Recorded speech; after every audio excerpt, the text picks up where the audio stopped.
How's it going, you guys? This is a deck tech on my Korvold deck. This is probably one of my favorite decks to take out into the locals, tournaments. Just the fun stuff. Uh, Playing in a regular play group, you're probably gonna win most of the time, but this deck is amazing. I love this deck so much. We have Korvold, the Treasure Master. Two generic, black, red, green, flying 4/4. Whenever you play Korvold, you have to sacrifice something on the field. Usually, if you're if you're trying to pop off, you'll have something to sacrifice by turn 5. If people are trying to stop you, just sacrifice a land. It doesn't really matter. The CMC curve for this deck is pretty low, except for the high creatures. But you have a lot of combos that you can go off into. You can make a lot of treasure tokens. You can do a lot of sacrifice fodder. There's a lot of reoccursion in this deck to just do whatever it's got to do, get rid of it, and then you're good to go. So we have Korvold. Korvold, whenever you sacrifice something on the field, you get to put a 1/1 counter and draw a card. This works for everything. Treasure tokens, this is why he's the treasure master. Pop off with 15, 20 treasure tokens if you can get it off. You draw 20 cards, you have some kind of win con, you do some kind of infinites. I'll show you the infinites for the deck later. But yeah, this deck is so much fun. People are gonna try and hate on you at the table, but there's so many ways to try and come back and bounce back from whatever they try to do. So it's really fun. Obviously, you have to have your treasure tokens. I love my treasure tokens. Sacrifice it, add 1 mana of any color.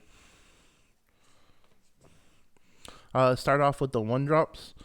Seer is a really good sacrifice outlet. You sacrifice 1 creature and then scry 1, so look at the top of your deck and you can put it back on the top or bottom. So it's really good for Korvold because you need some kind of sacrifice outlet to get him going. So basically you're looking at the top card of your deck and you could choose if you want to draw it or not. Really amazing in this deck.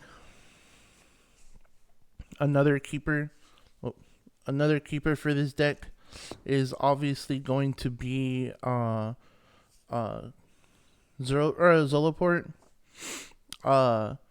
Zoloport is gonna be your life gain and damage while you're cycling through your creatures. With the infinite combo, you can just do infinite damage if you really want to. That's also gonna go with Blood Artist.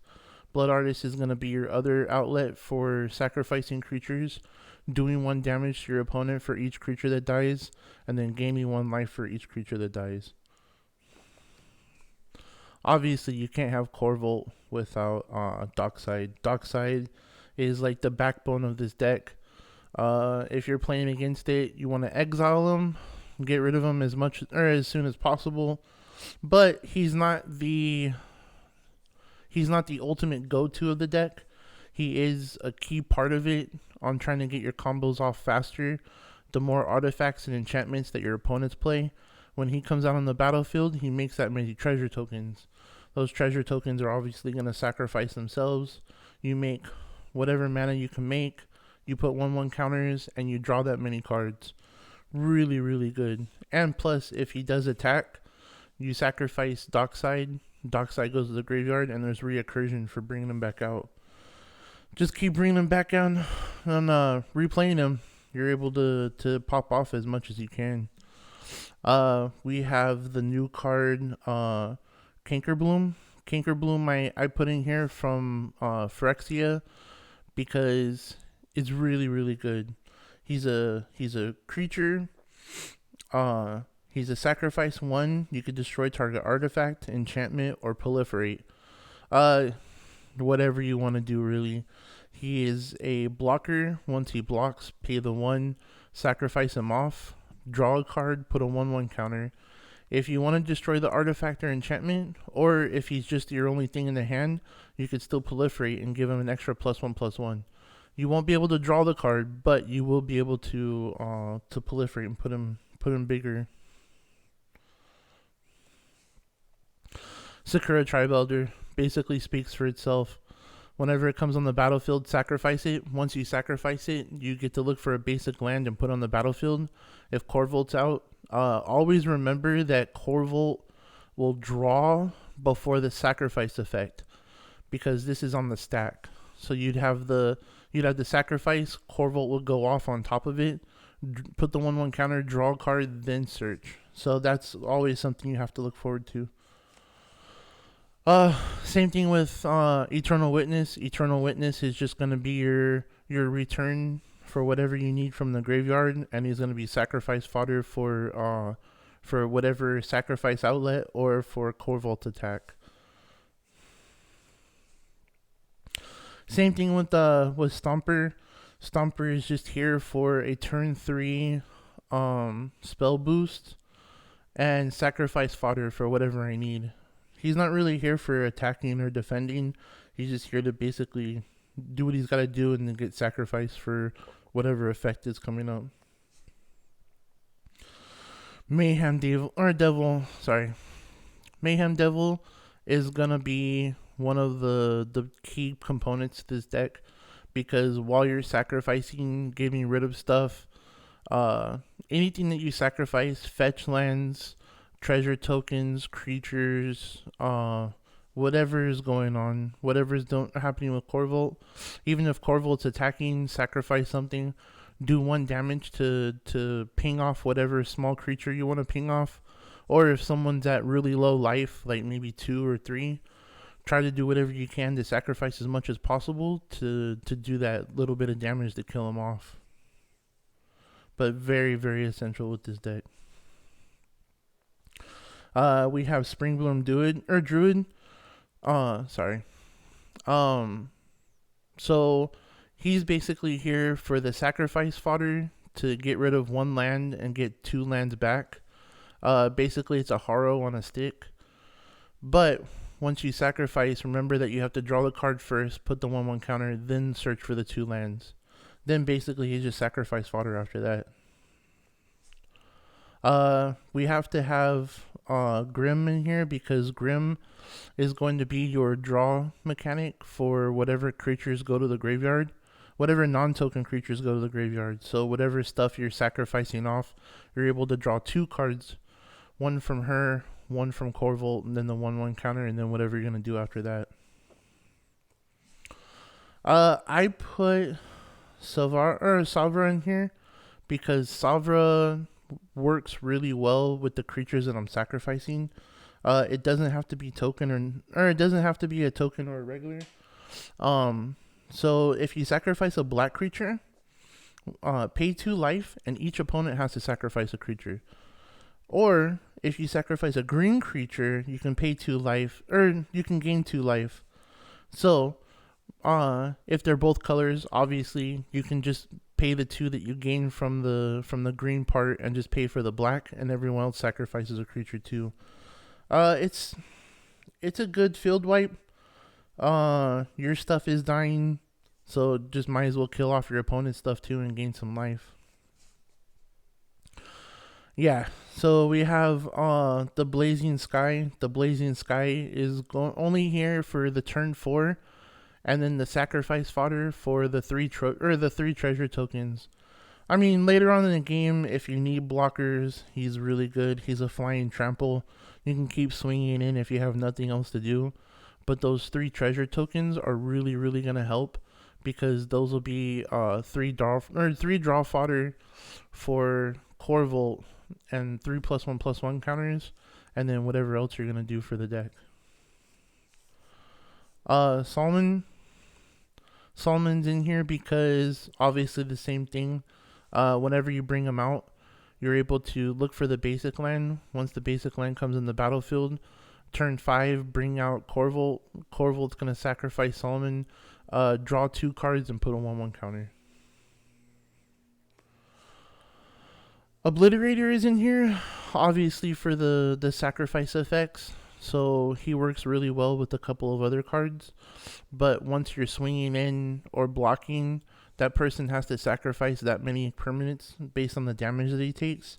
So even if he takes 6 or 7, that damage still has to be able, or the opponent still has to sacrifice that many cards. So there's not gonna be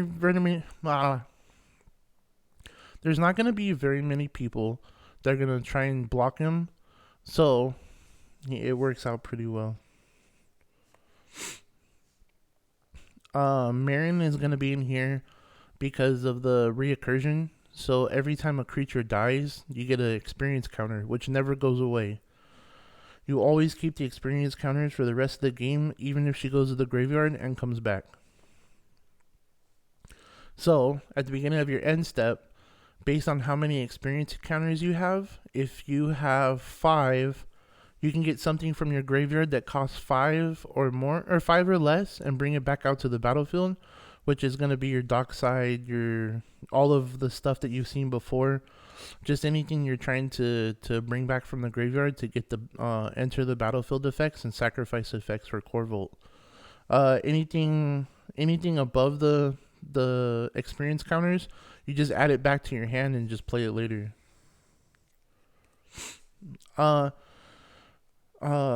He's in here because I need haste. Haste works really good with Korvold because I'm just trying to pop him off, get as much as I can out of him, and then just swing in from or with them as much as possible. There's other ways of bringing him out from the deck that I'll show you pretty soon. But yeah, it is really good because everyone gets haste, and then all of your opponents lose haste. They basically come into play tapped. This is your big game ender. Mazarek. You, whenever someone sacrifices something, you put a 1/1 counter on everything or all of your stuff on the field. So every time you're sacrificing something for Korvold, every time you're sacrificing a fetch land, you're sacrificing a creature or a treasure token, everyone gets a +1/+1 counter. Really, really good. It's a big target for everybody because your guys will get so big. You're sacrificing 5 treasure tokens. Everything gets +5/+5. You're drawing 5, but Korvold's also getting the +5 from the sacrificing effect. So he gets so big. It also works too if your opponent sacrifice stuff. So if they're doing fetch lands, they're sacrificing creatures, or you're making them sacrifice creatures through Obliterator, all of your stuff gets +1/+1 counters. So it works really well. This card is another key point. I put Drivnod in here. Drivnod, this is my oil. It's kind of shiny though. He's in here for all the death triggers. Whatever triggers off for a death, he triggers twice. So you're drawing cards, you're making more tokens, you're making more treasure tokens, just whatever you need. You're giving more experience counters. He's really good in the deck, so I don't know why nobody plays him. Talking about death triggers, you have the Boundless Sky. So the Boundless Sky is when it leaves the battlefield, you get 3 lands back to your hand, or you can get an XX creature based on the number of lands you control. This card is really good. Let's say for turn 6, turn 4, if you can ramp him out and sacrifice him to Korvold, you have 3 more lands for the next turns. 3 more fetches if you really want to try and get them. Then you could use the fetches to get a 1/1 counter and draw more cards. Really good for the deck. All 3 dragons are really good for the deck. Depends on what you want to play with. I don't use the black one, even though I probably should, because I can't really find room in here to put him in. But he does reoccur too. Yeah. So we have God Eternal Bantu. Bantu is really good. I've only seen like maybe one deck tech that actually had him in it. But if he's out after Korvold, he's gonna sacrifice whatever you can. Sometimes you can't sacrifice your creatures, so you have to sacrifice your lands. Which there's a way of reoccurring lands in here too, but you're able to cycle and draw the extra cards and get stuff for Korvold to get bigger, and then you're just gonna keep swinging in. Whenever he dies, he goes to the third card from the top. So he has recursion for himself, and he's able to sacrifice your tokens to draw more cards. So remember that whatever you sacrifice, you're drawing for him. Then whatever you sacrifice, you're also drawing for Korvold and getting the 1/1 counters. So I really like it. Prosh was the original commander for this style of deck. But I feel like Korvold's a lot better. Yeah, Prosh was really good at some point. But I think it's kind of like outdated. But in this deck, he's really good because he costs 6. So whenever you pay the 6 for him to come out, he makes 6 little red and Korvold creatures equal to the number of mana spent on him. The most important part of him is that you could sacrifice a creature and give him +1/+0 until end of turn. So you bring him out, you bring out 6 little guys. He eats all the 6 little guys, and then Korvold gets to draw and get bigger too. Or just sacrifice fodder, whatever you need it. The Copper Dragon is also in here because whenever he does damage to an opponent, you make that many treasure tokens. So obviously you're going to try to get off as much as possible.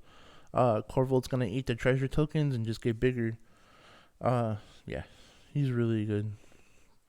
Zatora was the original commander for this deck, but I decided to change it around because I started getting more parts for Korvold, and he was a lot more consistent than Zatora. But in the end, you can get Korvold as big as possible, swing in, try to kill somebody for commander damage, then launch off Korvold at the end of the turn, make 3 more treasure tokens, and do that much damage to another player. By the time you're around turn 6, that should kill off 2 players. Hulk is in here to basically look for your combo pieces, to look for Dockside if you haven't bought them out anytime soon, or you haven't searched for them. Hulk is really good because he can look for up to 6 mana cost. It doesn't matter how many creatures. It could be a 4/2, or it could be 6 ones. As long as the total cost is 6, and the reoccursion in this deck to bring them back out to look for more pieces is really good.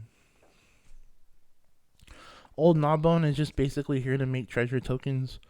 They both have flying, so they're kind of evasive. Not very many people have a way of dealing with flyers. So as soon as you attack with both of them, you make that many treasure tokens.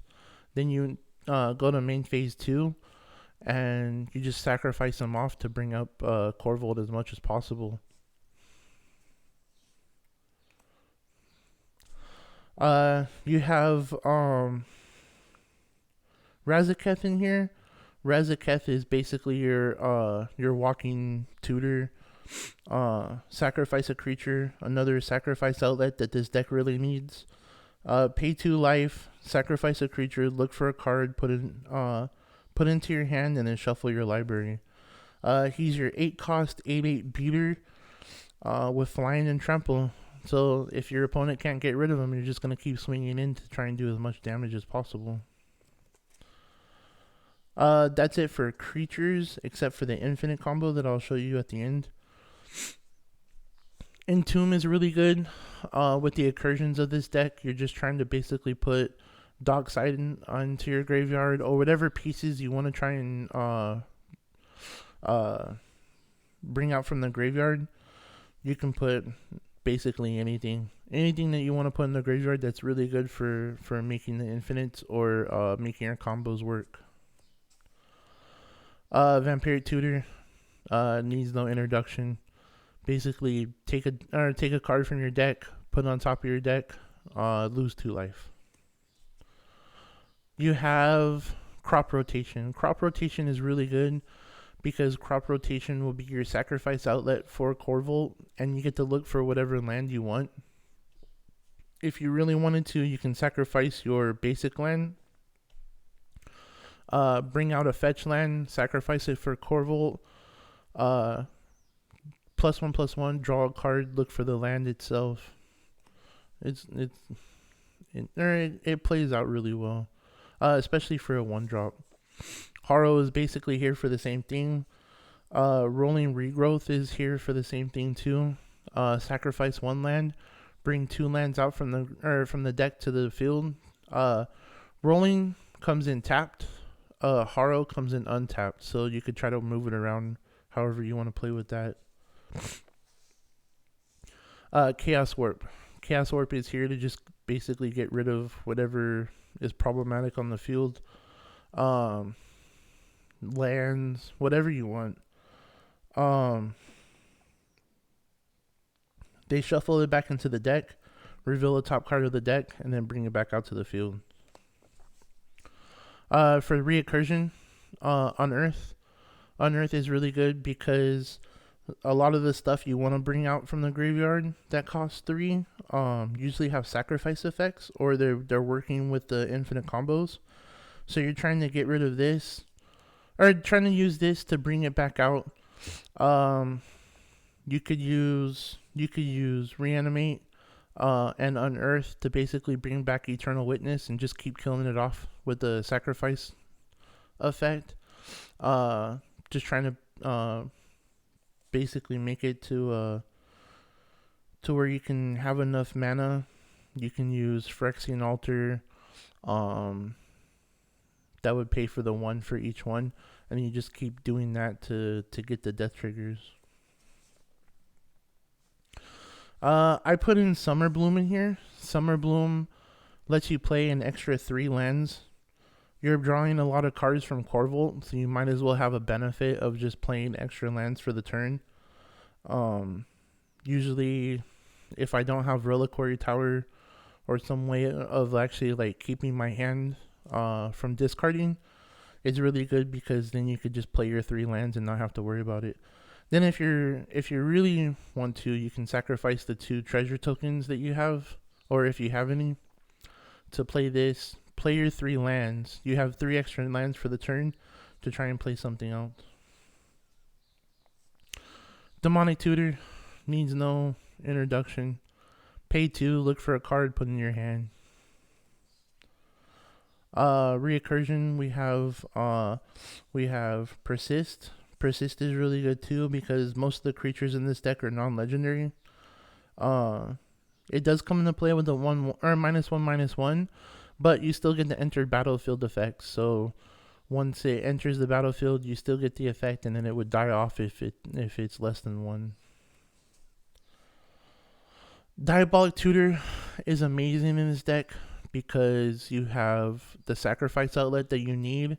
You have the search. So sacrifice a creature, search your deck for a card, and put it into your hand.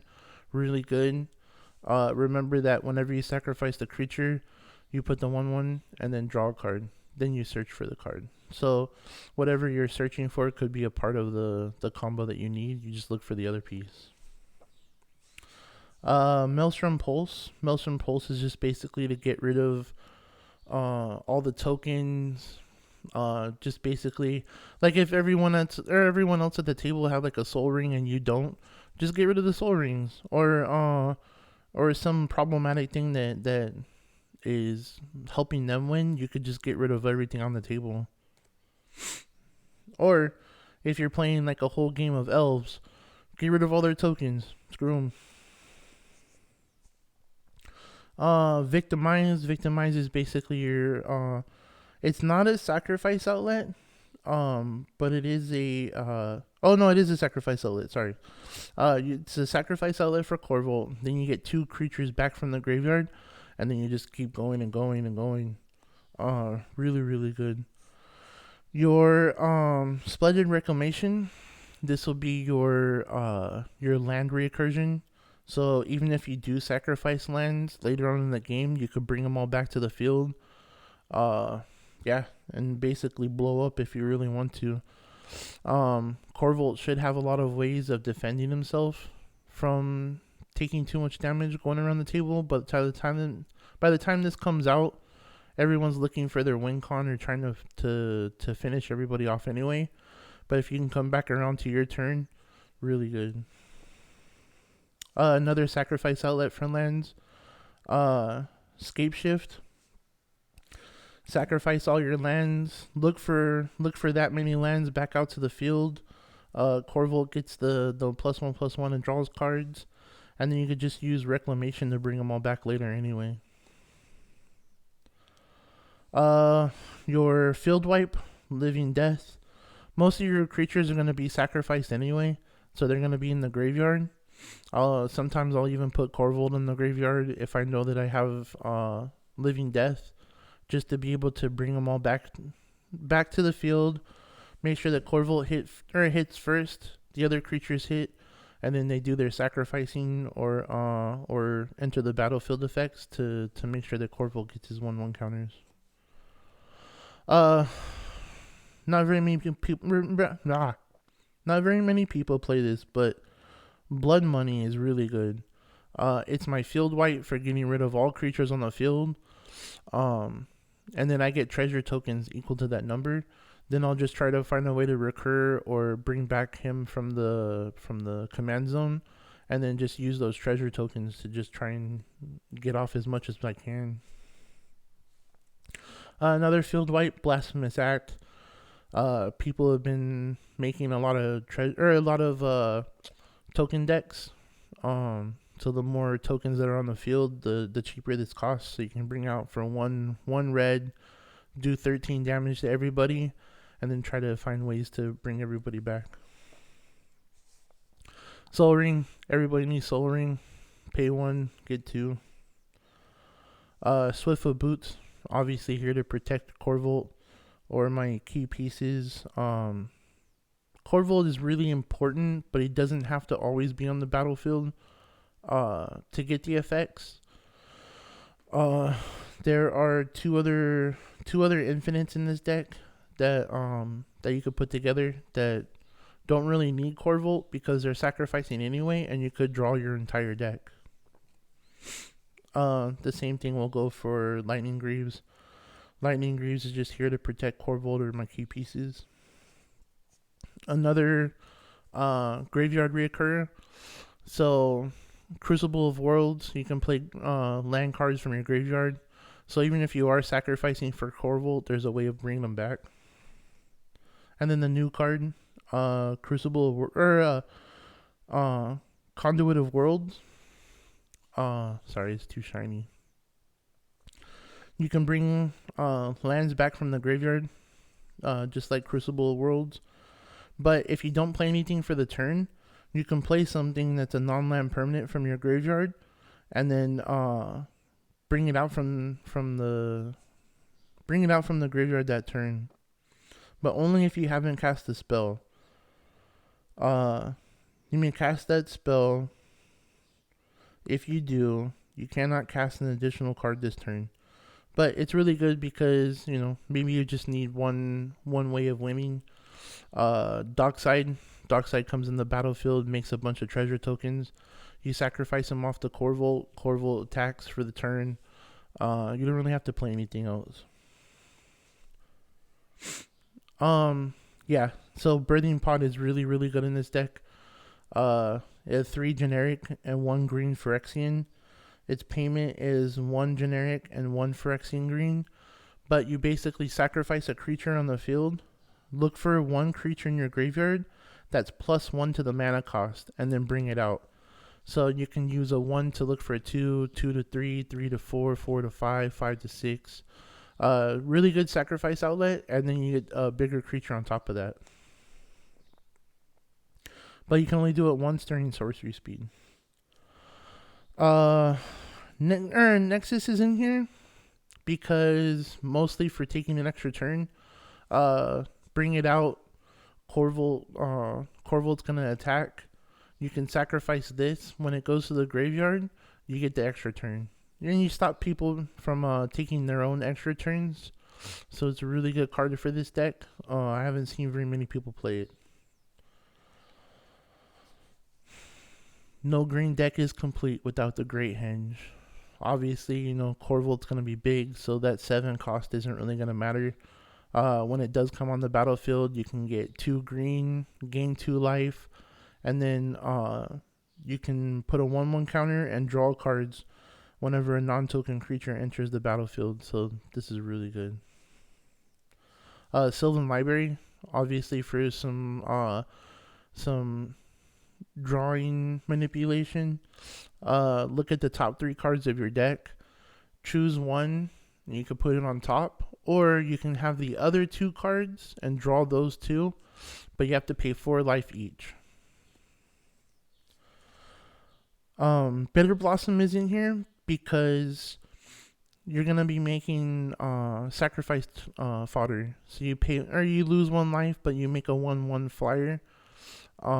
Once you just keep making those, and you have something for Korvold to either sacrifice and draw the cards and put the 1/1 counters, or you have something for sacrifice fodder for other creatures.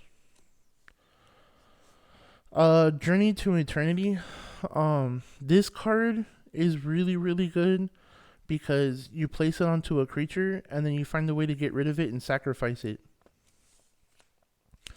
Then when it flips over, you can either add 1 mana of any color to your mana pool, or for 3 black green, you can return target creature card from your graveyard to the battlefield. So another recursion, and it's on a land, so it's harder to get rid of. Really, really good. Grave Pact. Grave Pact is amazing in this deck. You're sacrificing creatures. Your opponent has to sacrifice a creature. So every time one of your creatures dies, your opponent has to kill off a creature. And then you just keep going and going and going. With the infinite combos, you can just start wiping people's fields.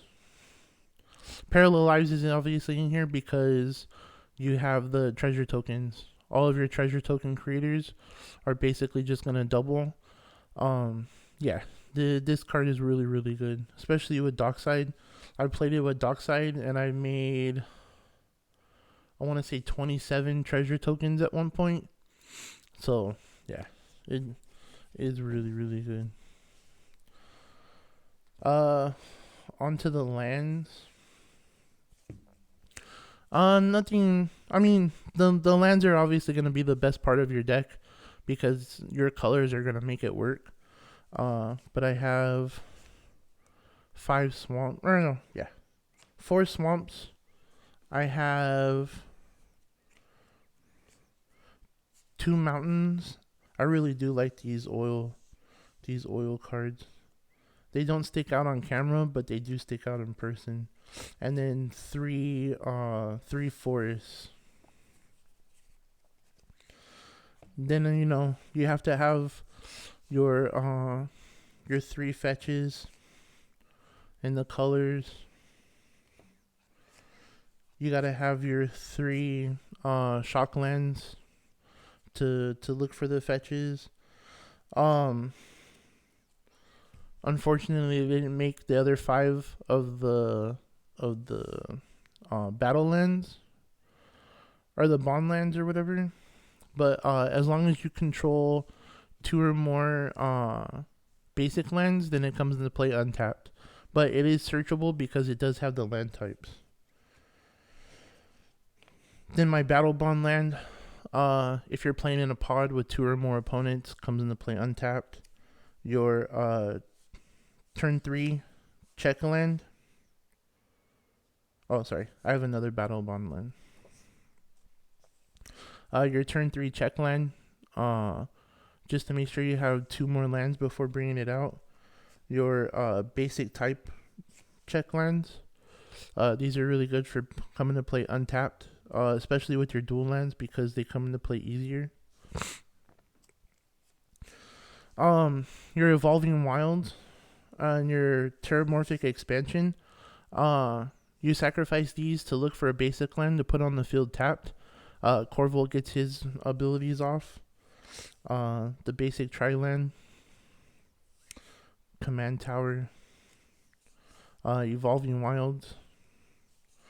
Uroborg is in here because obviously you want to make everything swamps to make your life easier. You don't have to worry about having to mana fix. Yeah. Fabled Passage. Fabled Passage is in here for the sacrifice effect. Bring out any basic land. If you control 4 or more lands, you get to bring it out untapped. You have Proving Grounds. Obviously for the three card types and the triple colors. Mana Confluence. Pay 1 life. Pay 1 life. Add in any color to your mana pool. Phyrexian Tower. Phyrexian Tower is really good because it has the sacrifice effect for 2 black mana. Another outlet as a land. Reliquary Tower for trying to keep your hand full and not have to discard. Reflecting Pool. There's a lot of dual lands in here and triple lands, so you always have some kind of mana fixing. And then you have Cradle of Growth. Cradle of Growth is in here for the same thing as Ulamog. Or not Ulamog. Urborg. Trying to make everything forest so that way you can not have to worry about mana fixing. Then you just have to worry about your mountains coming out. As far as infinite combos, so we have the first infinite combo would be Squee and Food Chain. So Food Chain would be out, Squee would come out. You exile Squee to make 4 mana of any color that you want. Then you use basically the red mana to bring them back out. Sacrifice them again. You're netting 1 every time you bring out. So you make infinite red, sacrifice them off. You use that infinite red to make infinite green, sacrifice them off. Then you make infinite green or red, sacrifice them off, and then do whatever you want to do. You have infinite mana after that. Your next combo, any sacrifice outlet, any creature can make this go off. So every time you sacrifice a creature, you make a treasure token, and then every time you make a token, you make a squirrel token on top of that. So you make a treasure token and a squirrel token. With Parallel Lives out, you're basically doubling that. You have your 2 treasure tokens, 2 scroll tokens, infinite mana. Sacrifice the creature, make 2 treasure, make 1 treasure, make 1 squirrel. Sacrifice the squirrel token, make a treasure, make a squirrel. Sacrifice the squirrel token, treasure, squirrel, and you're also netting 1 mana on top of every time you sacrifice something. But yep, that is my Korvold deck. My favorite deck. If anything changes, I'll try to bring up whatever I can and change it out later and do an update. Thank you for watching. Subscribe and like.